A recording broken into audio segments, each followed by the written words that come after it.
Some revealing numbers about just how badly Nebraska has needed its offense to do what it finally did on Saturday. That's coming up next.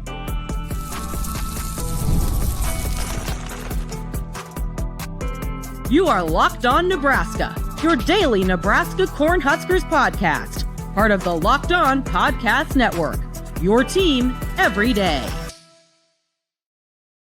Good morning, and thanks for making Locked On Nebraska your first listen every day. We are free and available wherever you get podcasts and on YouTube, part of the Locked On Podcast Network, your team every day. All right, welcome. Connor Happer and Mitch Sherman with you. Mitch is back from New York after having a long extended weekend there and taking the day on the back end to just sort of walk around. Good on you, Mitch. I'm sure you're feeling it today. I did. The legs are a little sore. It hurt. I was hurting on the plane last night, squeezed into that tight space on a long flight after 30,000 steps around the city. But I did it to myself, and it was worth it. Yeah. You get to see at least a portion of it. All right. So why was Mitch there? He was, of course, covering Nebraska's Pinstripe Bowl win, 20-15 on Saturday. Nebraska, we haven't really got into the significance of what a win means for Nebraska. We sort of dove into the game after it on Sunday and on Saturday night, but it's 7-6. It's a winning season. It's the first winning season in 8 years, the first bowl win since 2015. But I think more importantly, and as Mitch wrote in The Athletic, it's a game that Nebraska won with its offense, meaning literally its offense had a chance to go win them the game at the end of it, as they've had many times throughout this streak of losing several one-score games in many opportunities. The offense won it for them. They got him a first down. Ramir Johnson bowls over a guy, and everybody lets out big screams, and Nebraska wins the Pinstripe Bowl. Let's talk about the significance of that and what that means going forward. Mitch has some numbers to attach to it as well. Yeah, let's first talk about the numbers, because I think we've all watched the games and we've all seen the last 2 years. 25 games for Matt Rhule, 13 have been decided by 8 points or fewer. So you're playing half of your games, slightly more than half of your games come down to the end. And here's Nebraska's been able to win games with its defense, but it has not won a game with its offense, and it obviously is not winning games with its special teams. So it's like running with one leg tied behind your back when Nebraska gets into one score, close game kind of situations. So in the 13 games, 10 are losses. Before Saturday, of the two wins, you're talking about Northwestern in 2023 and Rutgers here in 2024. In those two wins, Nebraska in the fourth quarter, in the final 12 minutes on offense in those two games, gained 2 first downs, did not score, did not move the ball across midfield. So that tells you what the offense did to help Nebraska win the games. It did basically nothing to help win those games. Defense in those two wins before Saturday got stops at the end against Rutgers this year and Illinois last year to secure those wins. Now, look at the 10 losses. In the 10 losses that Nebraska had in one-score games, all right, you're talking about Minnesota last year, Maryland, Michigan State, Wisconsin, and Iowa. And then in 2024, it's Illinois in overtime, Ohio State, UCLA, USC, and Iowa. 10 losses. 9 of them, Nebraska turned the ball over at the end. In 9 of them, Nebraska turned the ball over at the end. The only one that it didn't was Illinois this year when it missed a field goal and then had about the worst overtime period you could possibly imagine. So it did nothing to win the games. You can look at USC. You can look at USC this year and say the turnover came in the end zone after a decent drive. You can even look at Wisconsin last year where Nebraska turned it over in overtime, but it did drive the field and kick a field goal to force overtime at the end of regulation in that game. In the other 8, It was just, here's the ball, Nebraska, with a chance to win, and it committed a turnover, doing essentially nothing. So Nebraska didn't have to go drive the field Patrick Mahomes style and score a touchdown to win the game on Saturday at Yankee Stadium, but it had to run the clock, which is just as important in trying to win games. In a 4-minute situation, Nebraska had to run clock. It got 3 first downs. It converted a 4th down run and then ran the clock out after the 2-minute timeout when Boston College was out of timeouts. So for me, because of that and because of the way the game ended, if it had ended 20-12, which it was at one point, no, I'm sorry, it was 20-9 at one point. Yeah. That wouldn't have been the same kind of win because it wouldn't have needed its offense to do that at the end. And now they can go into the offseason and say, hey, we've seen it, build on it. It's staggering. You look at it like from every angle. There's I mean, Nebraska is in, you said it, and I think this is a thing that you can expect to continue going forward, which is half of Nebraska's games are going to be 1-score games. Half the games are going to be like this. And then you'll get blown out in 1 or 2, and then you'll crush some cupcakes. That's like maybe even more. Maybe even a better expectation would be it could be more. 8 a year or something like that, right? You're just going to be in these type of games as you have been since you've been in the Big Ten Conference, or you could go back, a really long way now. But all types of situations, you're down late with a chance to go down and take the lead or tie. You are up late with a chance to finish off the game, and you end up turning the football over in a disastrous fashion or punting it back to them, and then you give up the score. Like all of it, Nebraska has just been woefully horrible at in the last basically 4 to 6 minutes of games. And sometimes even later in games than that. I like how you mentioned that the Illinois game from this year really doesn't even count as a figure in this because, and that was arguably the worst. I mean, 3rd and 42 worst offensive ending you could ever get. Yeah, that's the one time Nebraska didn't turn it over. 9 out of 10 yeah. of the losses ended in turnovers, and the one that didn't was Illinois this year. So I guess the question that you could ask is like, does this mean something going forward? I mean, we talked about it in the lead up to the bowl game of like, all right, well, what's a win mean, or what's a loss mean, or how big is the game, and what does it feel like afterwards? And we sort of brushed it off like, oh, well, it's a bowl game. It doesn't, it takes place in its own little warped time period, right? Because you're in between this year and next year, but the way they won it sort of makes me think that there might be a little bit of juice there. There might be something to take with you on that. Yeah, and I pointed this out too. Nebraska got breaks on the last drive to get in that position. Yeah. Thomas Fidoni's catch on the first play of the drive should have been reviewed. At a minimum, it should have been reviewed. And I'm not sure if they would have called it a completed pass if it had been reviewed. He fumbled. He lost the ball after catching it, recovered it, so it wouldn't have been a turnover. Back to him in the most amazing bounce I've ever seen. Yeah. So straight back up. I've never seen a football bounce like that before. That was lucky because if the ball had bounced or had been recovered by Boston College, it definitely would have been reviewed because then you would have had Boston College jumping around thinking it got a turnover, and they 100% would have reviewed it in that moment.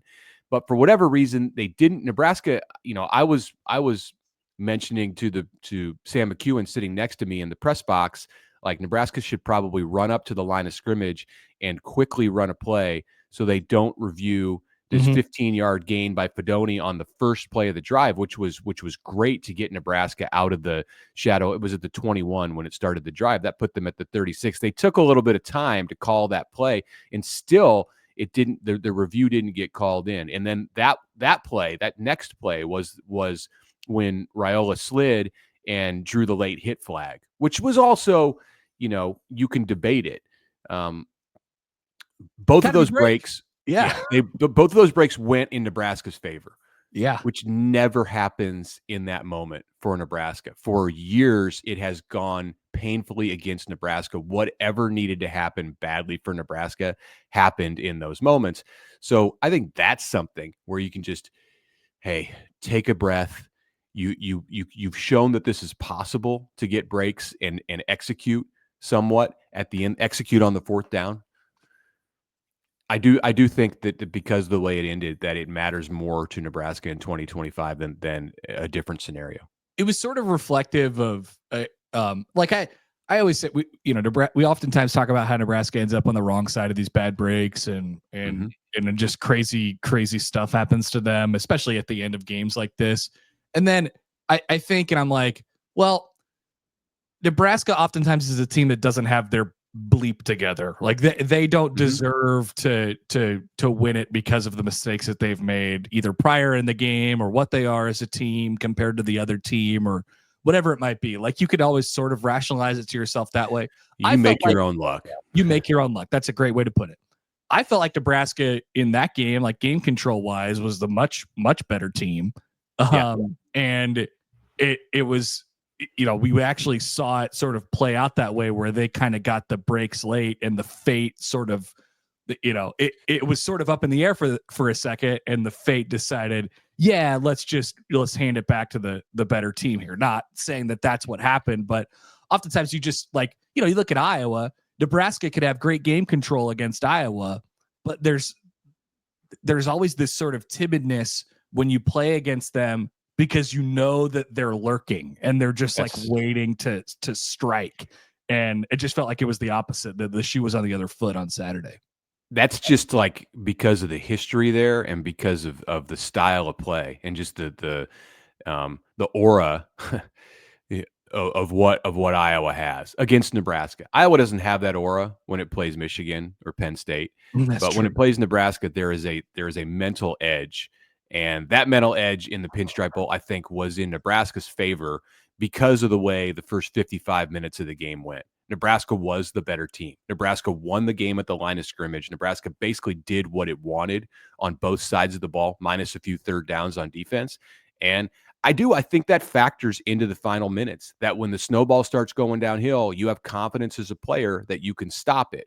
Or when you're on Boston College side, you maybe start to wonder, is this going to go wrong for us because it went wrong for 3.5 quarters? Yeah, it's different to say enough is enough and then to actually sort of make it happen. And credit to Dylan Raiola, like that was one of the things we talked about in the post game. Him pulling the ball a couple times there and getting a little bit emotional. He was just like, yeah, you know what, enough is enough. I'm taking this thing. And maybe Nebraska needs a few more things like that. So let's take our first time out here. We'll come back. We still have many other things to get to, including college football playoff quarterfinals, which begin on New Year's Eve. Back with that after this. All right, I want to tell you quickly about Rocket Money and start with this question. Do you have any subscriptions that you've forgotten about or that you might be overpaying for? If so, Rocket Money makes it easy to track them down. No better time to do that than as the calendar flips to 2025. It's like having a personal assistant for your finances.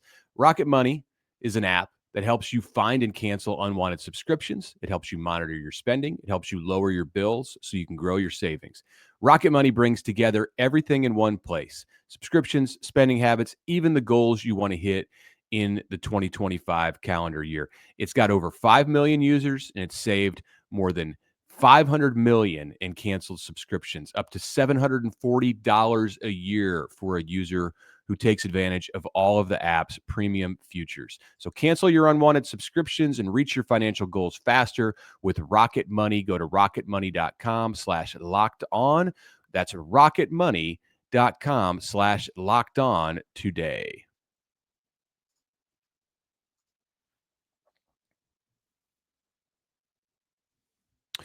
Okay, Mitch Sherman from The Athletic here with Connor Happer of 1620 The Zone. We are finishing up the calendar year, putting a bow on New York and the Pinstripe Bowl experience for Nebraska. Connor, do you have radio shows this week? What's going on with you? I have a radio show today, and then I don't have a radio show on New Year's Eve or New Year's Day, and then back on Thursday, basically for good. So, okay. Yeah. So listen to Connor's show on today, Monday, and then toward the end of the week. Happy New Year to everyone out there. We will be here on Tuesday, we're gonna take a page a bit from what I'm writing in The Athletic, and what I do every year around New Year's Eve is make predictions for the year ahead and look back at the predictions that were made on the previous year. So we're gonna do that in our Tuesday show on New Year's Eve. And my challenge to you, something I've learned through the years of doing this, and this is more pronounced now in the wild world of college football that we live in, is try to be specific and a little bit bold with your predictions. So I'll bring like 4 or 5 to the table. You can bring 4 or 5 to the table. We won't discuss ahead of time, so maybe there'll be some butting of heads, some crossover. Hopefully, we'll have some strong arguments in this podcast on Tuesday. If you need any inspiration to be bold, just consider what happened in 2024. Consider what happened in December of 2024. That Bill Belichick, Scott Frost, and Rich Rodriguez are now running Power 4 programs. And Nick Saban is calling people out on ESPN, like the loudest loudmouth that exists in the college football media world, which is fantastic. And maybe not all that much of a shock, but I'm thinking big with my predictions. I haven't come to any great conclusions yet, but that will be my task today on this Monday. Well, there's a lot that's going to change in 2025 too. I mean, I feel like we've said that for the last 5 years, maybe plus now, but hey, there's going to be like a whole, but here's a tiny prediction. Like when we open the 2025 season and, you know, the TV production crews are looking for like, you know, sort of narrative storylines to take us through in their opens or whatever. 2025, it's the year of change in college football. It's like it's been that way for like the last 6 years, but yeah, that's okay. They're all years of change. Just that's what it is. So, as you mentioned before the break, CFP quarterfinals are coming up. We will talk about that at some point this week. We've got to make predictions for the CFP quarterfinals. I think maybe we'll do that at the end of the show on Tuesday. So, Penn State Boise on Friday night. Friday night. That'd be Tuesday night, New Year's Eve in Phoenix. Texas, Arizona State, Saturday in Atlanta. Ohio State, Oregon in the Rose Bowl, Saturday. Notre Dame, Georgia in New Orleans. Connor, I feel like we traded in some of the like relatively bad first round matchups for a couple much better second round matchups, and then 2 that are somewhat intriguing. I don't. Are you intrigued by Texas, Arizona State? That feels like one of the first round games, but Penn State, Boise intrigues me. Yeah, no, I think Texas and Arizona State is pretty interesting because I think Texas is a little overrated. Paper tiger. Yeah, I wouldn't be surprised if Arizona State gave them a bit of a run there. So Penn State, Boise, and then Texas, Arizona State. That's another pair of games that are double digit spreads. Texas is like 2 touchdown favorites, and Penn State's a little more than 10-point favorites at this point. And then the other 2 games are like certified awesome. Notre Dame and Georgia, and then Ohio State, Oregon. Round 2 is going to be sweet at the Rose Bowl. Yeah, those feel like semifinal games from previous years, like kind of what we're used to on New Year's Eve and New Year's Day. So I'm happy that we've got a good mix. We've got two games of like David against Goliath, and then 2 like heavyweight matchups. So that's fantastic. If you missed our reaction show, check that out. We were together online on Saturday night and went through the immediate reaction from the Pinstripe Bowl. So go check that out. We're talking today some more big picture stuff, some more review. We will, of course, turn the page starting late this week and get back to talking about the transfer portal. A couple more things that I want to get into from New York. So first of all, New York City was great. I'm sorry for the fans who didn't go because of what they may think about New York, that it's not safe or it's too cold, whatever. You missed out. Love it. It was very expensive. I'll say that. So that's a reason for not going if you chose not to go. And it was crowded. My goodness. I talked to some people in the airport on Sunday leaving New York who were frequent visitors to the city and said that Friday night in New York City was as crowded or more crowded than they have ever seen the streets of Manhattan. So, and I was walking around Friday night too. It's a great time of year to walk around there and eat the food. I bought a hot dog from a street vendor. I got some nuts from a street vendor. That was kind of my dinner on Friday night. And you saw the breakfast sandwich that I had on Sunday down in the Union Square area. Did a lot of walking around yesterday. So that was fantastic. And I think it's kind of like it's a pain in the butt, but it's kind of why you go, right? Like the buzz and the feeling, like that's why you go. You don't get that if there's, if it's a desolate wasteland and you're and there's no, or it's just it's in the middle of city. Summer or whatever it might be. Yeah. Right. If you're just now, I mean, no knock on like Orlando or Tampa. They're great bowl destinations and you can get 80-degree weather and drive to the beach. But I'll tell you what, you don't get that. I think for college football fans, as much as you may not want to play in the Pinstripe Bowl, you certainly don't want to play repeatedly in the Pinstripe Bowl. Boston College 0-3 now in the Pinstripe Bowl.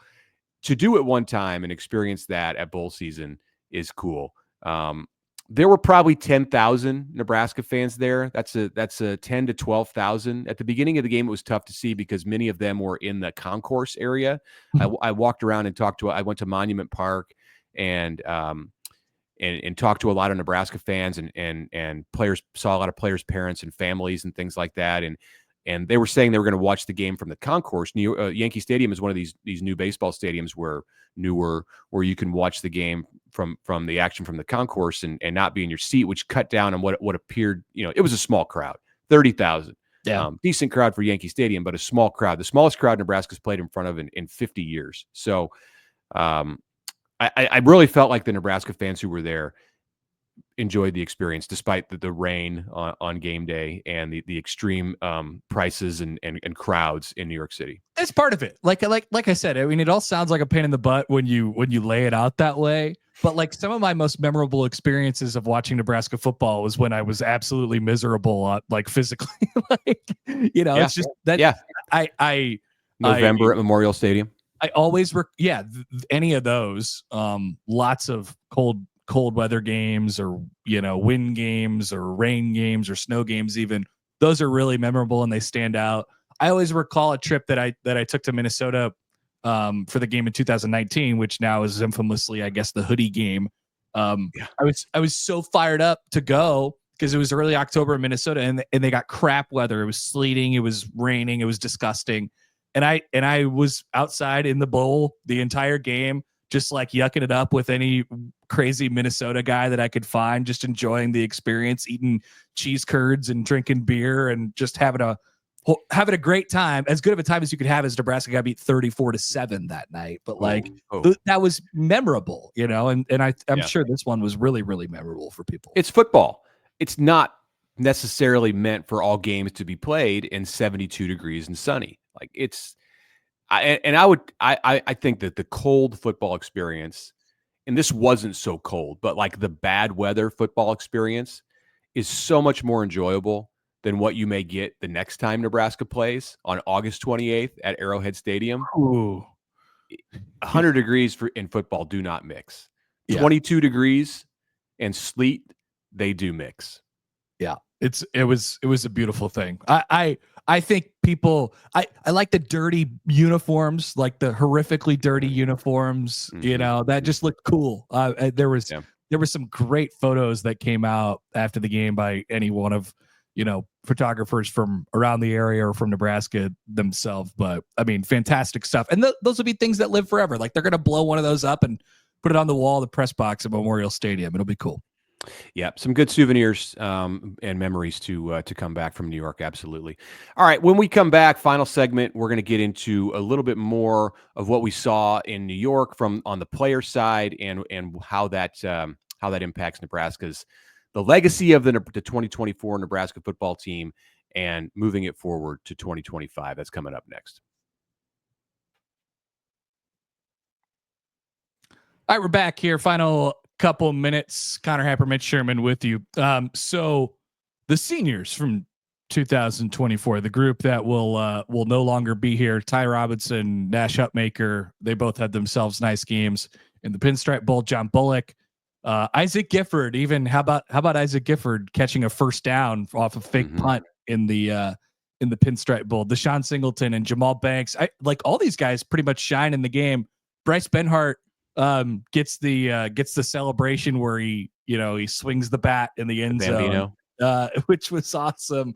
And Ben Scott and Brian Buschini, like all those guys had sort of moments in the Pinstripe Bowl, which was awesome. And of course we didn't even mention Ramir Johnson in that, who was the MVP of the thing. And we talked about plenty on the post-game podcast, but I thought Nebraska did a nice job of mixing. Like, obviously they wanted to send off that group of players the right way, but then also it was a time to showcase some of the work that younger guys have done, either guys who have played significant minutes this year got more, or guys who really haven't played at all got the opportunity to debut in the Pinstripe Bowl, like a Donovan Jones and a Caleb Benning, who we talked about on the Saturday pod. Vincent Shavers and Willis McGahee were big players in the game. Like, I thought they did a really good job, Mitch, of just mixing through that on Saturday at the bowl game.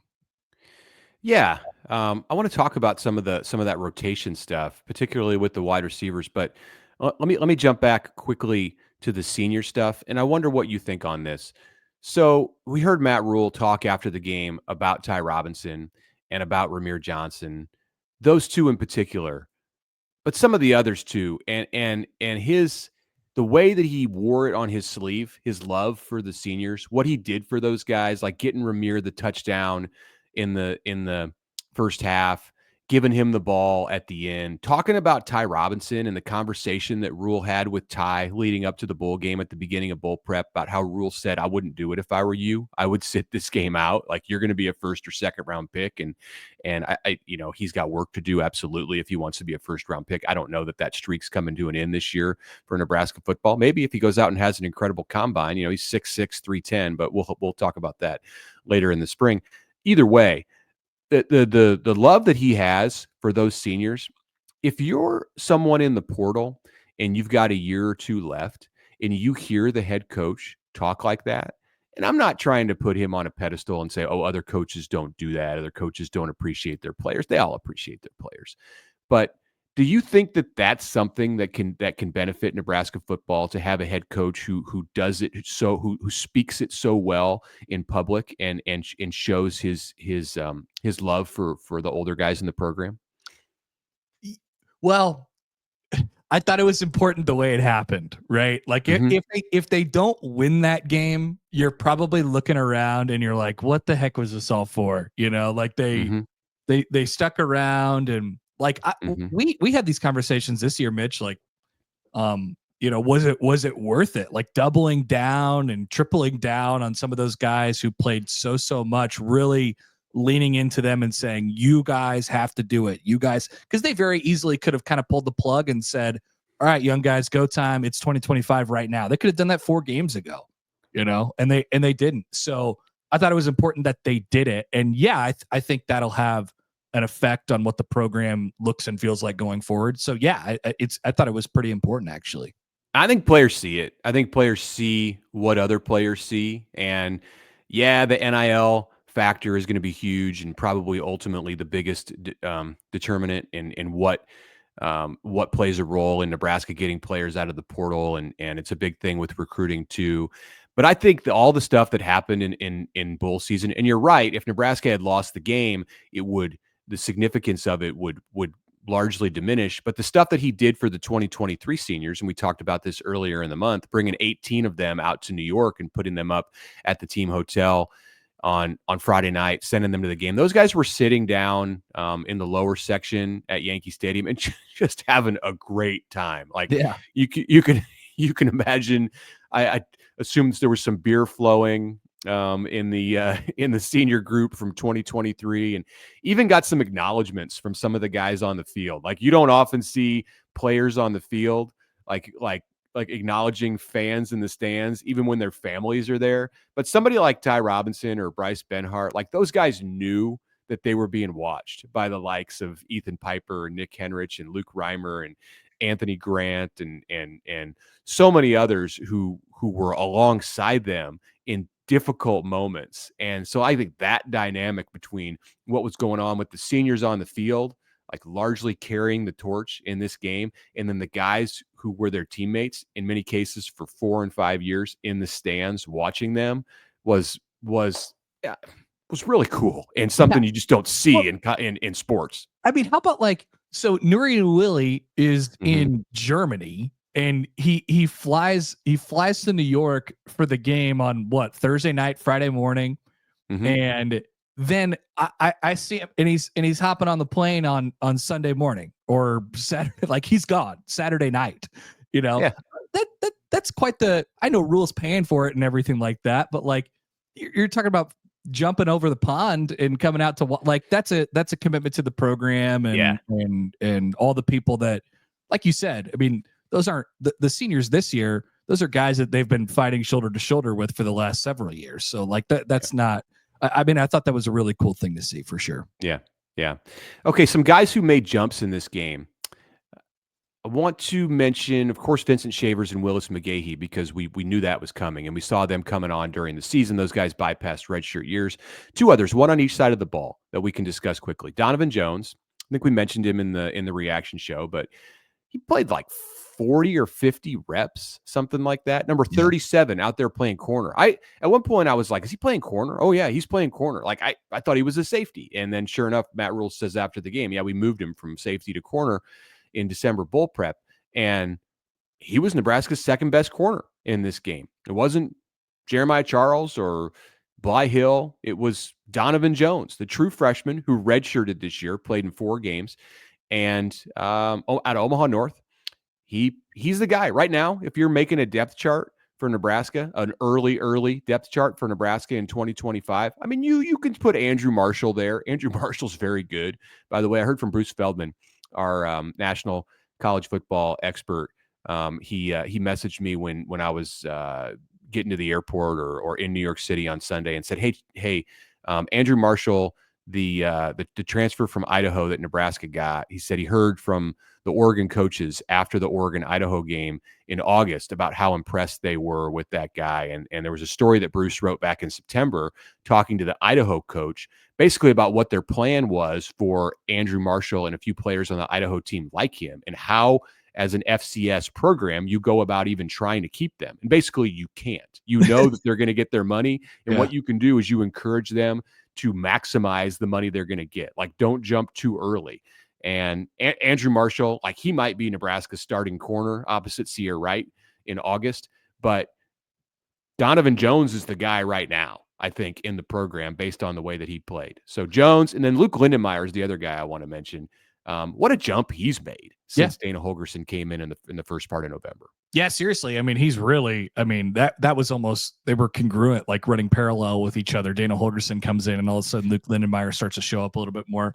I think the Donovan Jones thing, and then a couple more guys, mixing in back there, like, I'm talking about the entire defensive backfield now with, we mentioned Caleb and then, Amari Sanders and just several of them sort of mixing in throughout the year or during the Pinstripe Bowl. It sort of lends some credence to what Rhule has said all along. It's like, hey, we're gonna be okay. We like those guys. We're gonna. How much are they gonna lean on them next year? I mean, who they get in the transfer portal and getting Andrew Marshall will answer some of that question. But like those guys, they expect to be players for them. So that's probably the expectation with guys, especially in that defensive backfield. They're gonna have to replace a lot back there with the seniors that we mentioned. But you could probably feel at least okay that it's in good hands with some of the young pieces that they have back there. Yeah. All right. Let's save the wide receiver rotation talk for another day. Was going to get to that and what it looked like with Da'Keel Shorts, Nebraska's new wide receivers coach, in the bowl game. I was interested to see some of the reps and the way that played out, but we've got plenty of time to get to that. We'll hit it late in the week. So that's it for now. Make sure you join us on Tuesday for our predictions, looking at 2025 episode, and then we will be with you later this week to turn the page to January, talk about the transfer portal and so much more that's going to happen in the next month of Nebraska football. So thank you today for making Locked On Nebraska your first listen. For your second listen, Go check out the Locked On Big Ten podcast. Craig puts the Big Ten first. Big week for the Big Ten and the college football playoff. Find Locked On Big Ten on YouTube or wherever you listen to podcasts.